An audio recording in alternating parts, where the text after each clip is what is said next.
My son invited me to a wedding to be their guest of honor, but I overheard their real plan to trick me into signing away my home.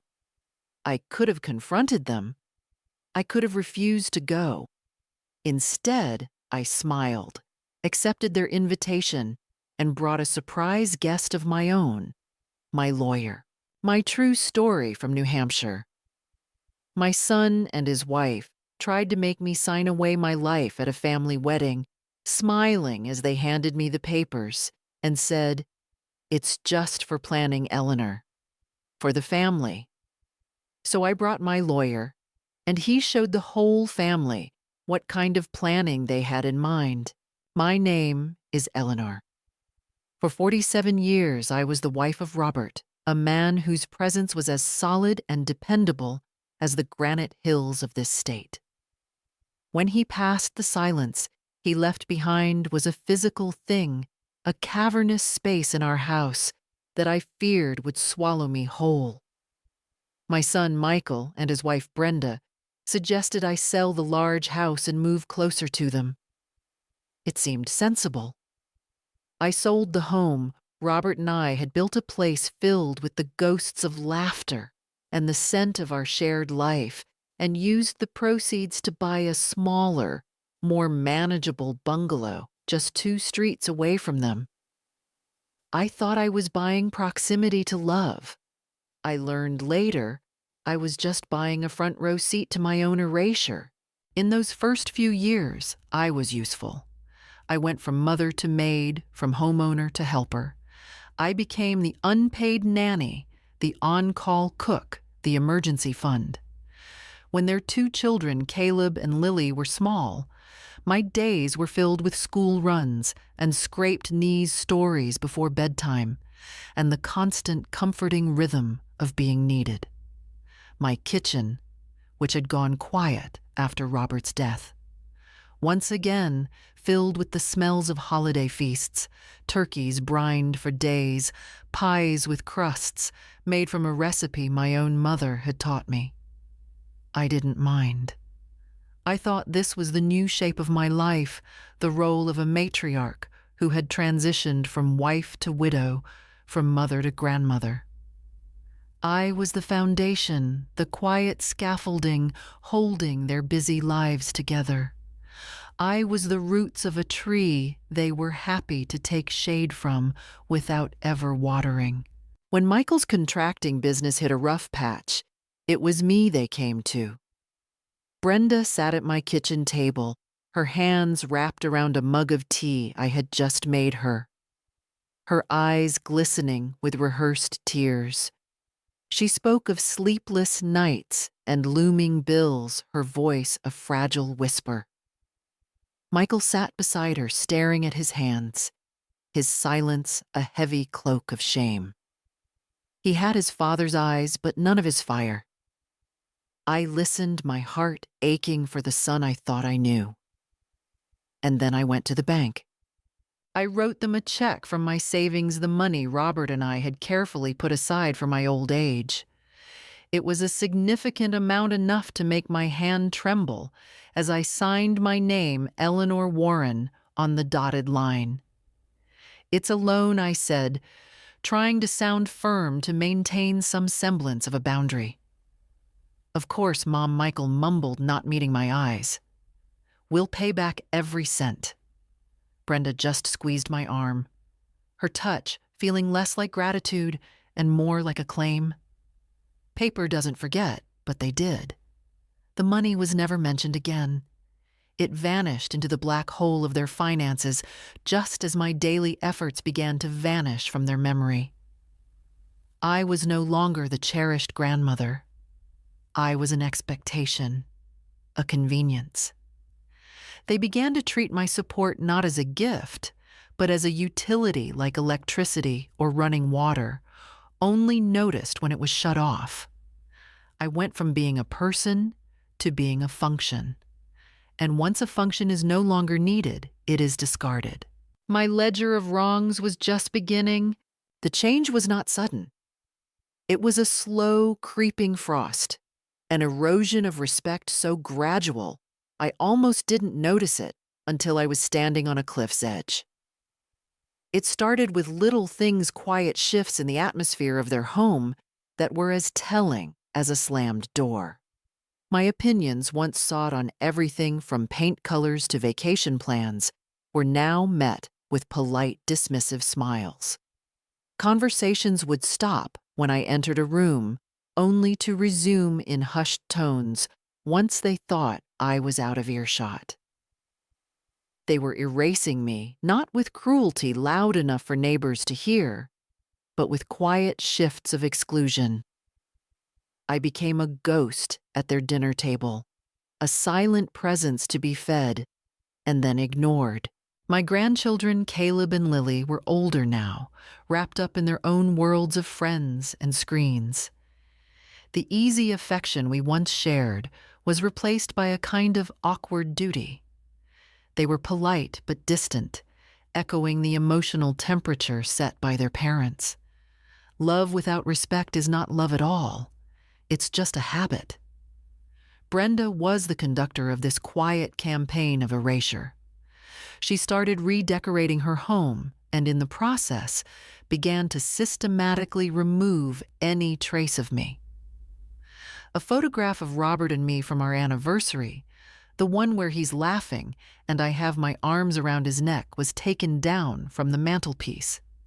It was replaced by a piece of abstract art she'd found online, all sharp angles and cold colors. Just freshening things up, Eleanor, she'd said, with a bright, false smile. Getting rid of the clutter. I was the clutter. She began to speak of me in the third person, even when I was sitting right there, my hands folded in my lap. Eleanor needs her sweater, she would say to Michael, or ask her if she wants more water.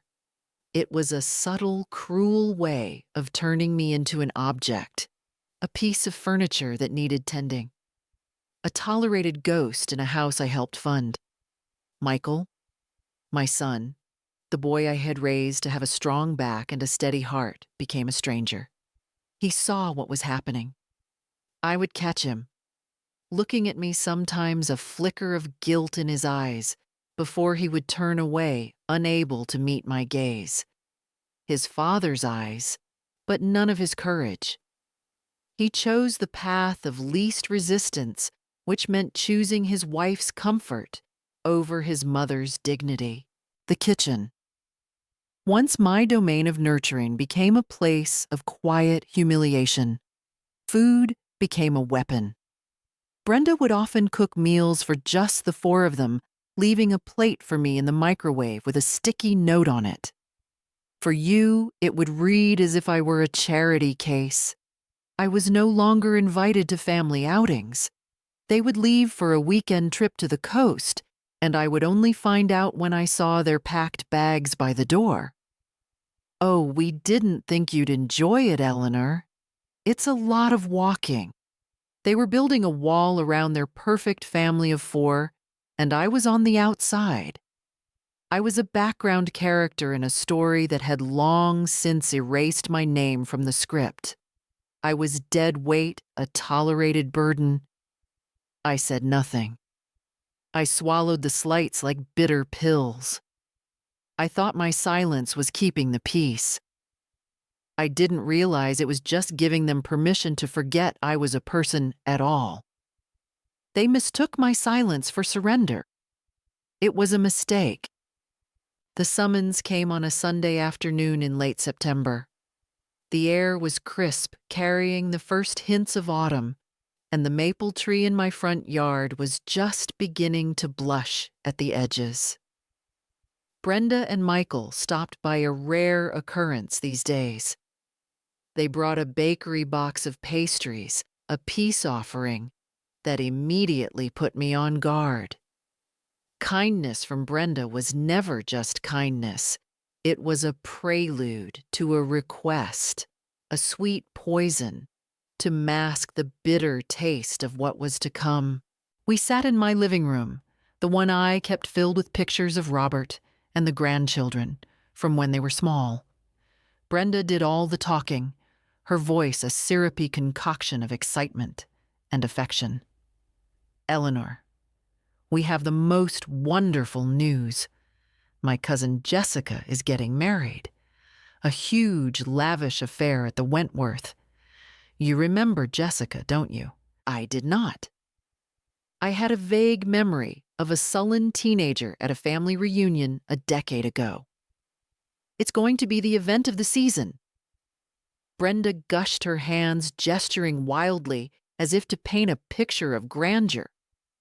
"And they are so insistent that you be there. They said it wouldn't be a family celebration without you, the matriarch." The word matriarch felt like a costume she was trying to force me into one that hadn't fit for a very long time. Her voice was sugar-coated with contempt. I felt a prickle of unease. "That's very kind, but it sounds like a long evening for an old woman. I think I'll pass." Michael, who had been silent, a passive observer to his wife's performance, finally spoke. "Mom, you have to come. It's important. For us." His eyes pleaded with me, but there was a strange tension in his jaw. This wasn't a gentle request. It felt like a command. It felt like a summons. "Why is it so important?" I asked, my voice calm, betraying none of the suspicion coiling in my gut. It's about family." Brenda cut in her smile a little too tight. "We want to honor you. There's going to be a special moment during the dinner, a toast to the elders of the family. To you. It would look terrible if you weren't there." The pressure was immense and illogical. Why would a distant cousin I barely knew care so deeply about my attendance? Why was it so critical for them that I be there? It felt scripted, rehearsed. They stayed for another hour, painting a picture of a glamorous evening where I would be celebrated and cherished. It was everything our real life was not. As they were leaving, Brenda gave me a hug, her grip surprisingly strong, proprietary. "We'll even pick out a beautiful new dress for you, Eleanor. We want you to feel like a queen being led to a festival, or a lamb being led to the slaughter." The unease lingered long after they left, long after the scent of their cheap perfume had faded from my living room. It settled in my chest, a cold, heavy stone. Something was wrong. They didn't want to honor me. They wanted something from me. I just didn't know what it was yet. I was being set up for something, and I knew with a certainty that chilled me to the bone that this performance of love was the prelude to an act of profound betrayal. The cold stone of unease in my chest did not dissolve. For a week it sat there, a constant low-grade dread that made sleep a shallow, restless affair. I'd wake in the deep hours of the night, the silence of my little house amplifying every creak and groan. It was in one of these sleepless states near 2 a.m. that clarity arrived, not as a gentle dawn, but as a chilling whisper through a cracked window. I had gotten up for a glass of water, my joints aching in the cool night air. As I stood at my kitchen sink, the cold tiles beneath my feet, I saw a car pull up quietly across the street, its lights off. It was Michael's SUV. He and Brenda were just getting home. Instead of going inside their own house, they sat in the dark car talking. My kitchen window was open just a sliver, and in the profound stillness of the New Hampshire night, their voices carried. At first, it was a murmur, but then Brenda's voice sharpened with impatience. "Are you sure she'll sign it, Michael? What if she actually reads it?" There was a pause. Then Michael's voice, weary and low, the voice of a man trying to convince himself. She won't. She trusts me. She'll think it's just estate stuff. You heard what I told her. The lawyer said to present it as routine. The wedding is the perfect cover. Brenda's voice was now crisp, confident, the sound of a predator closing in. Everyone will be celebrating, distracted. We'll just slide the folder over during dessert.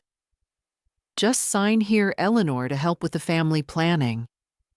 She won't suspect a thing. A cold shock, sharp and brutal, shot through me. My hand flew to my mouth to stifle a gasp. I sank down, hiding below the level of the windowsill, my heart hammering against my ribs. I couldn't breathe. Power of attorney. The words echoed in the silence of my kitchen. They were talking about a power of attorney, the kind that strips you of everything. They weren't taking me to a wedding to honor me. They were taking me there to strip me of my life. My house, the one I had bought with the memories of Robert. My savings, the final safety net he had left for me. My independence. The final remnants of a life I had built.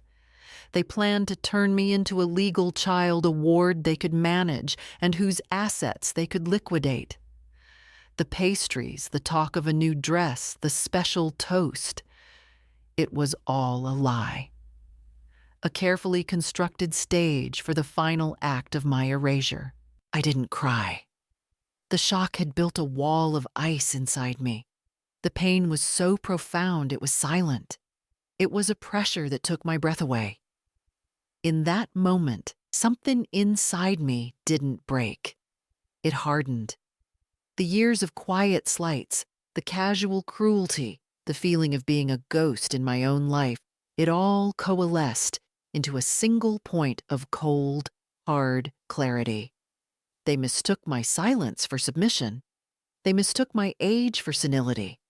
They mistook my love for weakness, and that was a mistake they were going to regret. I stayed crouched on the cold tile floor until their car door finally shut, and I heard their footsteps on the gravel of their own driveway. The trap had been revealed. Now all I had to do was decide how to walk into it. It was not revenge. It was reality. A reality they had chosen. The sun rose the next morning, but the world looked different. The vibrant autumn colors seemed leached of their warmth, the sky a flat, unforgiving gray. The wall of ice inside me remained. I moved through my morning routine with a deliberate mechanical slowness. I made toast I couldn't eat, and coffee I couldn't taste. The image of Michael and Brenda in that dark car plotting my financial demise was burned onto the back of my eyelids. There was no room for grief. Grief was a luxury for those who could afford it. This was a matter of survival. My first instinct was to call them, to scream, to rage, to demand how the son I had raised could plot such a monstrous betrayal. But justice doesn't roar. It whispers. A confrontation would give them a chance to lie, to manipulate, to turn it back on me, to call me confused and paranoid. No. My response had to be as quiet and deliberate as their cruelty. After my coffee, I walked to the old roll-top desk in my living room, the one that had been Robert's. I pulled out a heavy, leather-bound address book. The pages were soft with age, filled with the names of friends and family, many of whom were long gone. His handwriting, a strong, decisive script, filled the pages. I ran my finger down the list of names under B until I found it. Benedetti James, attorney at law. James had been Robert's closest friend since childhood and our family lawyer for decades. He had handled the sale of our first house, the writing of our wills, the closing of Robert's estate. I hadn't spoken to him in over a year, not since the last of the paperwork was settled. My hand was steady as I picked up the phone and dialed the number. A secretary answered, but when I gave my name, Eleanor Warren, I was put through immediately. Eleanor James's voice boomed through the receiver, warm and familiar. It was the sound of decency of a world that still made sense. "How are you? It's been too long." I took a deep breath. My voice, when it came out, was measured and calm. I was a court secretary for 47 years. I knew how to present facts clearly and without emotion. "I'm well, James, but I need your help. I have a situation." I laid it all out for him. The financial support, the slow erasure, the wedding invitation, the conversation I had overheard in the dead of night. I spoke without emotion, as if I were reciting a legal brief. I detailed the words I'd heard, power of attorney. "She won't suspect a thing. The wedding is the perfect cover." When I finished, there was a long silence on the other end of the line. I could almost hear him processing the ugliness of it. Finally, he spoke, and all the warmth was gone from his voice, replaced by cold, hard steel. "The predatory, ungrateful fools," he said, his voice low, with controlled anger. "Eleanor, you will not say a word to them. You will accept the dress. You will act as if you know nothing. And next Saturday, when you go to that wedding, I will go with you." It was not a suggestion. It was a promise. For the first time since I'd overheard their plot, a sliver of warmth penetrated the ice inside me. I was not alone. The foundation was holding. Paper doesn't forget, and neither does a good lawyer. The week leading up to the wedding was the longest of my life. It was an exercise in silence and observation, a masterclass in playing the part of the frail, unsuspecting old woman they believed me to be. Each day was a performance. When Brenda called, her voice dripping with false cheer, to ask my dress size, I gave it to her without a hint of the bitterness I felt. "Oh, Eleanor, that's wonderful. I'll find you something absolutely stunning. A lovely champagne color, I think. It will be so elegant. Champagne, the color of celebration." The irony was so thick I could have choked on it. I simply said, "That sounds lovely, dear." 2 days later, she arrived with a dress box from a high-end boutique. The dress was beautiful, I had to admit. It was silk, exquisitely tailored, and a soft, shimmering color that was both dignified and festive. It was a gilded cage, a beautiful costume for my own betrayal. I tried it on for her standing in front of the long mirror in my bedroom. Brenda clapped her hands together. "Oh, you look perfect, absolutely perfect. A true matriarch." She looked at my reflection, but her eyes were cold assessing. She was not seeing me. She was seeing a problem that was about to be solved, an asset that was about to be liquidated. I smiled a weak, grateful smile, the kind she expected. "Thank you, Brenda. It's very kind." Kindness breeds entitlement, I thought. So I erased that kindness from my heart. Michael was harder to face. He avoided me for most of the week, but on Thursday, he came over to fix a leaky faucet I'd mentioned. He worked in silence for a while, his broad back to me, as he knelt under the sink. I sat at the kitchen table, watching him. This was my son, the boy whose face I had memorized, whose every cry I had soothed. I saw the tension in his shoulders, the way he refused to meet my eyes. when he finally stood up, wiping his hands on a rag. "All fixed, Mom," he said, his voice rough. "Michael," I said, and his name was a weight in my mouth. He flinched, but he turned to me. "Are you all right?" I asked. It was a test. A final chance for the son I loved to reappear. A flicker of something shame, regret, sorrow crossed his face. It was there for a single heartbreaking second, and then it was gone, replaced by a shuttered defensive look. "I'm fine, Mom. Just busy." The wedding, you know? He had made his choice. He had chosen the path of least resistance. He had chosen Brenda. As he walked out the door, I didn't lose a son. I lost the illusion that he ever really saw me as anything more than a resource to be used, a foundation to stand on, until it was no longer convenient. I spent the rest of the week in quiet preparation. I gathered my bank statements, the notarized deed to my house, a copy of my will that James had on file. I put them in a simple manila folder. My evidence. My truth. My silence was not surrender. It was a sharpening of a blade. It was the calm before a storm they would never see coming. I was quiet, but quiet does not mean blind. The day of the wedding arrived with a sky the color of a bruised plum. A chilly wind stripped the last of the defiant leaves from the trees. It felt like a day for endings. At 5 o'clock, a Blacktown car sent by Brenda pulled into my driveway. I was ready. I wore the champagne-colored dress, a simple string of pearls Robert had given me, and my comfortable, sensible shoes. I was not playing a part anymore.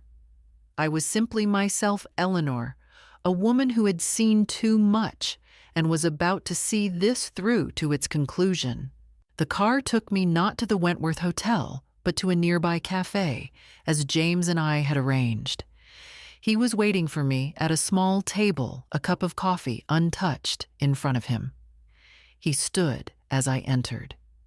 He was dressed in a dark, impeccably tailored suit, his silver hair neatly combed. In his hand, he carried a slim, black leather briefcase. He looked less like a wedding guest and more like a prosecutor heading into court. "Eleanor," he said, his eyes kind but serious. "Are you ready for this?" I nodded, taking a deep breath. "They left me no choice, James." "I know," he said. "Remember the plan. You say nothing. You do nothing. You let me handle the official part. The only thing you need to do is be strong." He drove us the rest of the way to the hotel. The Wentworth was as opulent as Brenda had described. Valets scurried to open doors and a string quartet played in the grand lobby. We walked into the ballroom and the scene was overwhelming. Hundreds of guests milled about a sea of glittering dresses and dark suits. The air was thick with the scent of expensive perfume and hothouse flowers. Michael and Brenda saw us immediately. They were standing near the entrance greeting guests. A flicker of panic crossed Brenda's face when she saw James, but she recovered quickly, plastering on a brilliant smile. "Eleanor, you look beautiful. And you brought a guest. You know James Benedetti," I said, my voice even. "My lawyer and Robert's oldest friend." Of course," Michael stammered, shaking James's hand reluctantly. His palm was slick with sweat. "Welcome, James. An unexpected pleasure. I wouldn't miss it for the world," James said, his voice smooth as silk, but with an edge of iron underneath. Brenda's smile faltered for a second. The presence of my lawyer was a variable she hadn't accounted for. It was a complication, a crack in their perfect plan. but her arrogance was greater than her fear. She quickly dismissed him as just a lonely old friend I'd brought for company. She had no idea she was looking at the man who was about to dismantle her entire world. They had prepared a cage for a lamb and had no idea they were about to face a lion. They thought they had all the power, forgetting that true power isn't loud, it's documented. And it waits. We were seated at the head table, a place of honor that felt like a gilded cage. I was placed between Michael and Brenda with James seated next to me. The dinner was an ordeal of polite conversation and forced smiles. I ate little, moving the food around on my plate, a quiet spectator at my own execution. Brenda kept up a stream of cheerful chatter, pointing out distant relatives and complimenting the decor. Michael remained mostly silent, his face pale, his gaze fixed on his plate. He looked like a man walking to his own hanging. The toasts began. People stood and raised their glasses to the happy couple, Jessica and her new husband, who sat smiling obliviously at the center of the table. Then, as dessert was being served, a towering confection of cake and cream, Brenda leaned in towards me, her voice a conspiratorial whisper. Now, Eleanor.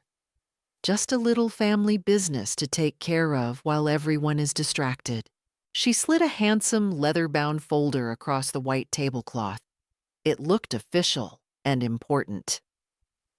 Michael and I had our lawyer draw this up. It's just some simple estate planning, a power of attorney.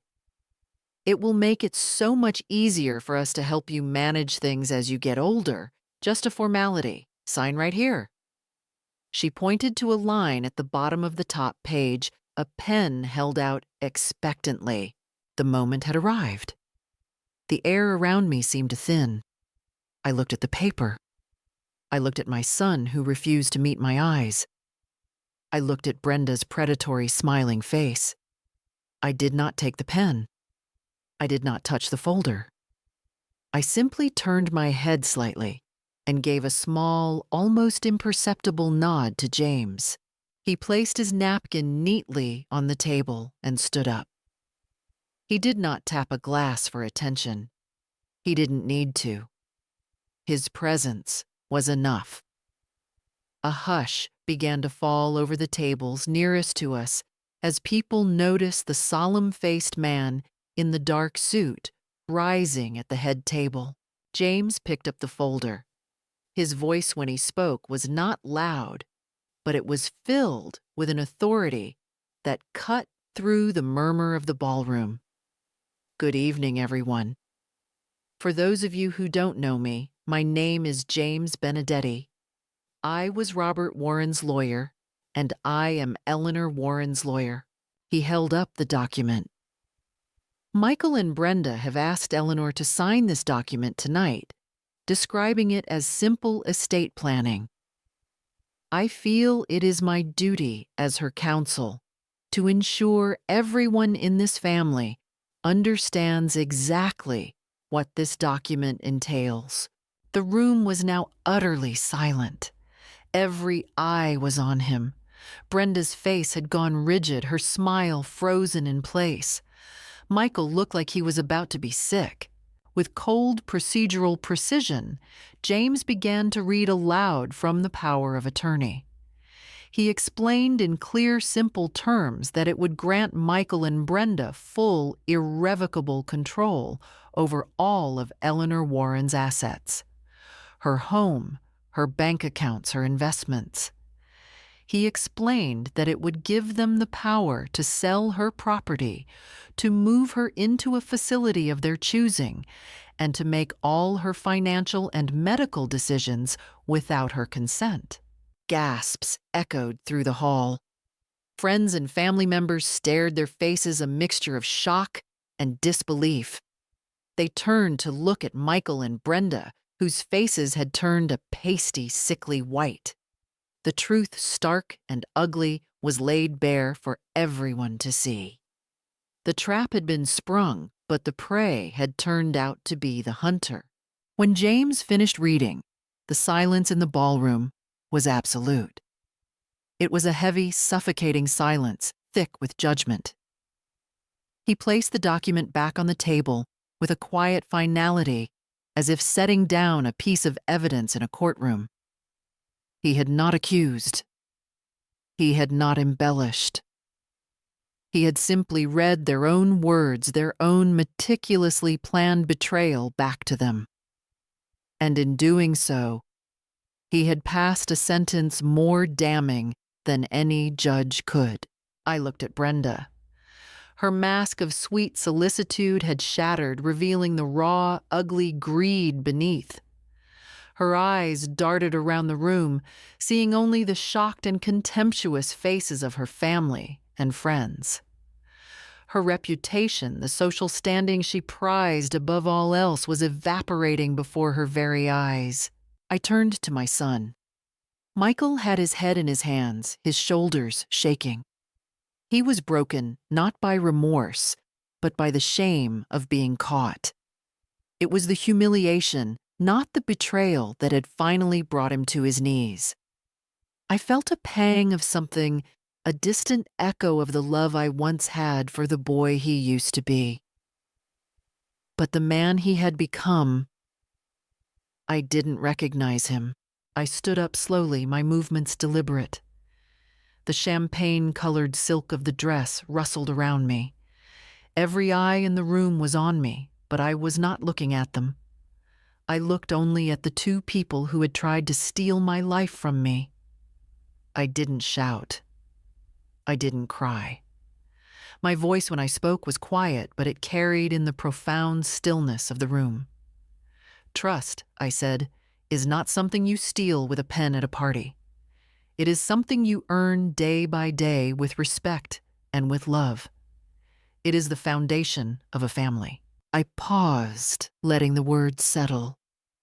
And tonight you have burned that foundation to the ground. You haven't just lost my money.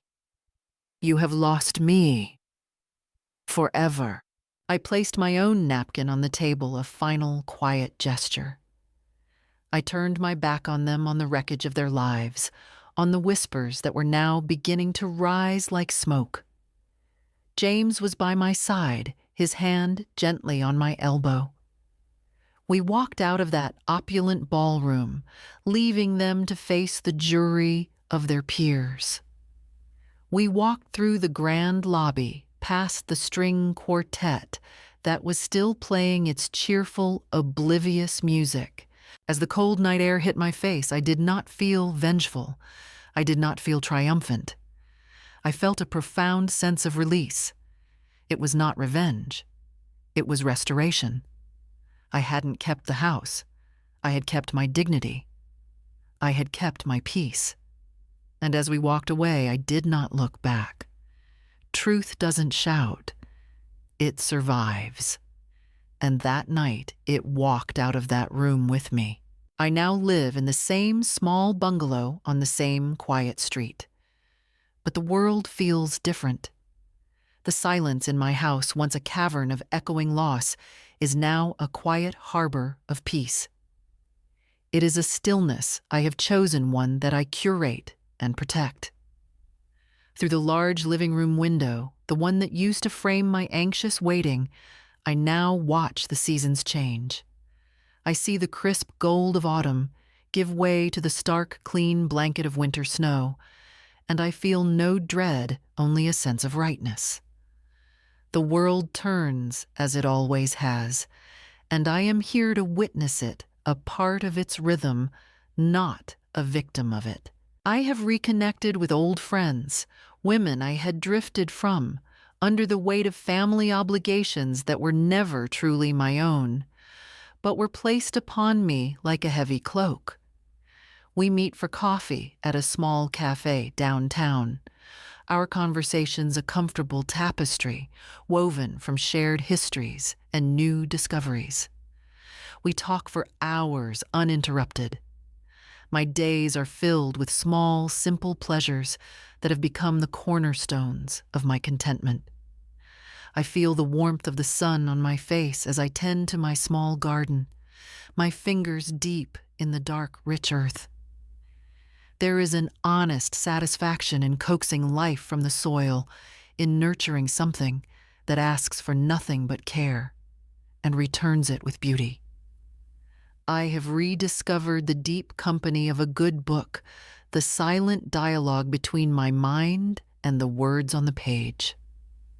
I make tea in a small ceramic pot that belongs only to me, its familiar weight in my hand, a daily affirmation of my independence. I never heard from Michael or Brenda directly again. There were no pleading calls, no letters of apology filled with excuses. Their exit from my life was as abrupt and graceless as their attempt to dispose me of it. What I know I heard through the twisting vines of family gossip, the hushed phone calls and reluctant updates from cousins and old acquaintances. The fallout from that night, the night the truth was laid bare on paper, was catastrophic for them. They were ostracized, their carefully constructed social circle shattering like cheap glass. Friends who had once flocked to their lavish parties now crossed the street to avoid them. Their business, which had been built on a fragile reputation of affluence and influence, was now in tatters. Trust once broken so publicly could not be mended with hollow words or desperate gestures. It crumbled, and their enterprise crumbled with it. They sold the large empty house they had fought so hard for a monument to their greed and moved away, disappearing under the immense weight of their own shame. I feel no joy in their downfall, no triumphant satisfaction. Hearing the news, I felt only a profound and quiet sorrow. It wasn't for the life they had lost, but for the son I had lost long, long before that final terrible night. He was a ghost in my life for years, a phantom of the boy I had raised. In the end, it wasn't a house he tried to steal from me. It was his own soul, and I truly believe he lost it. He traded his integrity for an illusion, and the price was everything. This story, I have come to realize, is not just mine. It belongs to every woman who has been made to feel like a ghost in her own life, a silent servant whose needs are invisible. It is for every mother whose boundless love has been mistaken for a limitless resource to be drained dry. It belongs to every person who has been told in 1,000 small and cutting ways that they are a burden. If you are listening to this, and my story stirs something familiar deep inside you, then hear this with all your heart. Your worth does not expire with age or change in circumstance. Your kindness is not a contract for endless abuse. Your silence is not weakness. It can be your greatest strength, a sacred time for observation, for planning, for remembering the unshakable truth of who you are beneath all the roles they have assigned to you. Do not let them turn you into a stranger in the house you helped build, whether that house is made of brick and mortar or of love, sacrifice, and shared memories. Trust your instincts. That cold, heavy stone of unease that settles in your chest is not your imagination. It is a warning. It is the wisest part of you speaking. Listen to it, and know that the most powerful form of justice isn't a loud, angry storm of confrontation, which only ever seems to exhaust the righteous. Sometimes it is the quiet, irrefutable truth read aloud in a room full of people who needed to hear it. Paper doesn't forget, and neither should you. You are the foundation. Never ever let them convince you that you are anything less. I now live in the same small bungalow on the same quiet street. but the world feels different. The silence in my house is no longer a cavern of loss. It is a quiet harbor of peace. I watch the seasons change through my living room window. I have reconnected with old friends.